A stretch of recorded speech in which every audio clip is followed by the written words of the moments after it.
Most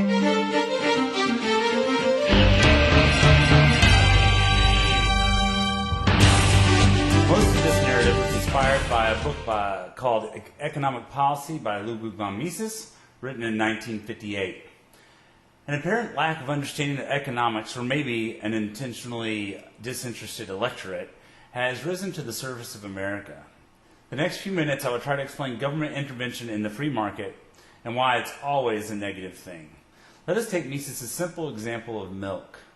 If milk were $7 a gallon, most of America would rise up and say, milk is too expensive. Do something, government. This is the point where the problem and the answer have a chance to collide in the free market.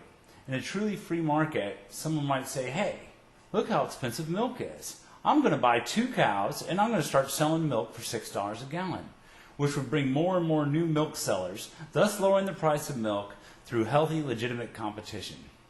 But due to the interference of the government, it actually plays out more like this. The government says, from now on, you must sell your milk for no more than $3.50 a gallon. And people cheer, and someone else cheers. The owners of the original milk plants, who each own 1 million cows and can still make a profit at $3.50, but all of the mom and pop milk plants and all the people who engage in selling milk can't afford to produce milk at those rates.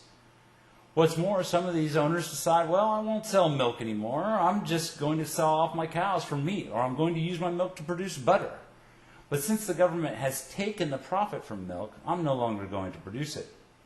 The next thing you know, there are lines at the stores to get milk, because it has become scarce. And the government decides we will start rationing milk, again, not trying to address the true root of the problem.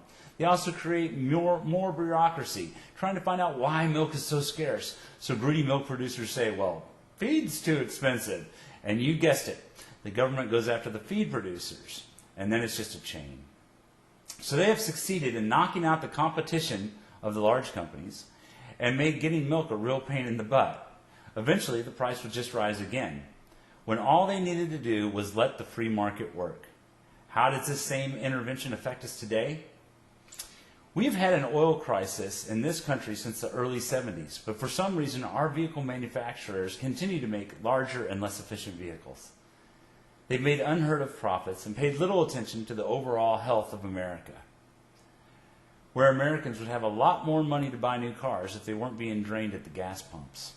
This lack of foresight by the auto industry has now become your problem, when the government decides that these companies as well are too big to fail, and we the American people bail them out to the tune of $50 billion. I have mentioned this before, but my van, factory equipped, will get 24 miles a gallon on the highway. Now it gets from 30 to 35 miles a gallon on the highway, with just a day's worth of modifications by me and some friends. T. Boone Pickens says, we can lower our dependency on foreign oil by 30% in 10 years. I say we can lower our dependency on foreign oil by 30% in 3 months. But thanks to the government, I cannot sell the product that makes my car get this improved gas mileage. Just one more place where the free market would succeed and our dependency on foreign oil would go away. I feel that 2 things come into play when the government gets involved. What's in it for the politician? In other words, what are the lobbyists paying? And maybe, just maybe, he can get some votes. You know, right or wrong, can he spend this into some votes? That's the important part. Fannie Mae and Freddie Mac is in an arena where both of these questions were answered favorably to the politicians.